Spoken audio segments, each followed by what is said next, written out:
Hi guys, today we are going to do one experiment for the identification of biomolecules. So you know that biomolecules are very essential component of the nature, and there are many primary biomolecules are there like carbohydrate, protein, lipids. Okay, so in this video series, this experiment series, first today we will do identification of carbohydrates.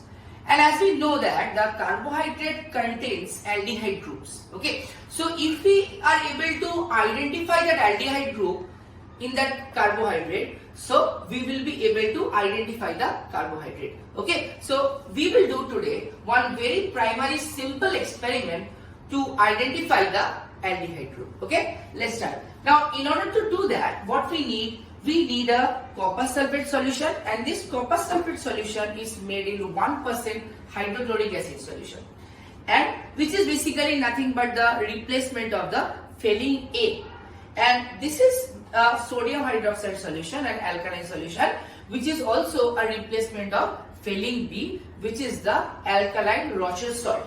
Now since we know that in carbohydrates the aldehyde groups are basically the reducing groups. Okay, so we are going to see here one very simple experiment where the aldehyde group in alkaline medium will react with the copper 2 and will do something. So let's see the observation, and then from that observation we will conclude something. Okay, so first what we will do, we will first take a test tube. You can see here, and in this test tube definitely safety is important, so that is why test tube holder is also you should need. Now we will take first solution of copper sulfate. So small amount we will take here, right? This is enough. Now other than that we need to take the next sodium hydroxide solution. Oh, already you can see here there is a precipitation, blue precipitation of copper hydroxide. So here the copper is exclusively present in 2+ oxidation state. Now what I will do, I will add our dextrose solution or the glucose molecules. Let's take small amount of, goes from here, small amount, and let's put it here. Little bit more because we need little bit excess amount of the reducing sugar. Okay.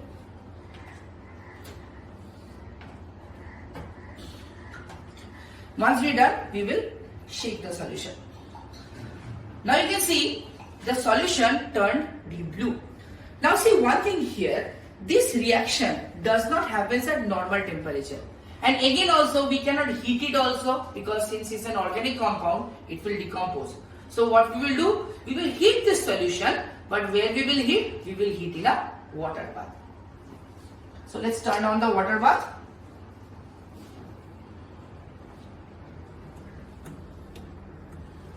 And let's wait for 2 minutes. Now 2 minutes are over, so let's switch off the water bath and let's see what happened. Now see, after 2 minutes a very interesting observation happened here. The previously was the solution was blue of the copper, and here of the copper 2+, and here the copper is in +1 oxidation state. So what you have seen here, the aldehyde group has the carbohydrate group had reduced the copper 2+ to copper+. And this is basically the brick red precipitation of the copper 2 oxide.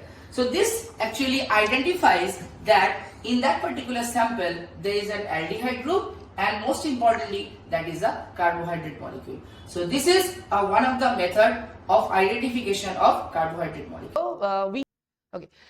So we saw that when we heated the solution in the water bath, the solution from blue, it turned into the red. Okay, and what it shows that, it showed that at the presence of that aldehyde group in the carbohydrate, that actually turned the copper 2+ to copper+.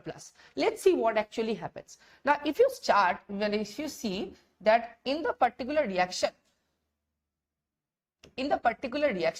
that this is your test tube, and in this test tube what we added?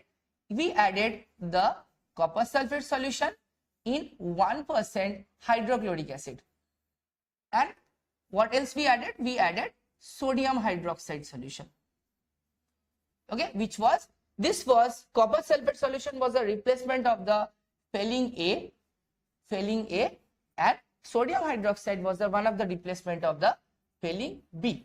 Okay, now the point is both of them, when they are present in the solution, what they did, they formed a copper hydroxide solution, copper hydroxide precipitate, which was blue in color, which we saw, which was in blue in color. Now the point is here, when you added the carbohydrates,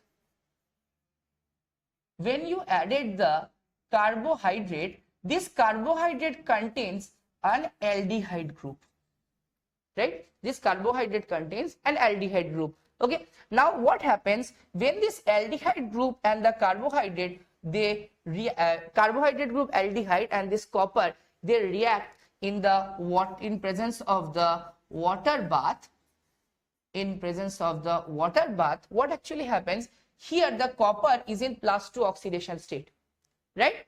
Is +2 oxidation state, and here the carbohydrate, it has this corresponding aldehyde group, which is a reducible group, right? So what will happen now, this group particularly reduces the copper 2+ to copper plus. Okay, and what happens to this aldehyde group? This aldehyde group actually gets oxidized to corresponding acid, and in presence of sodium hydroxide, it actually forms the sodium salt of the acid. Now this particular copper 2+ in presence of oxygen, it gives you the precipitation of Cu2O. So that is basically the red precipitation what we got after heating in the water bath.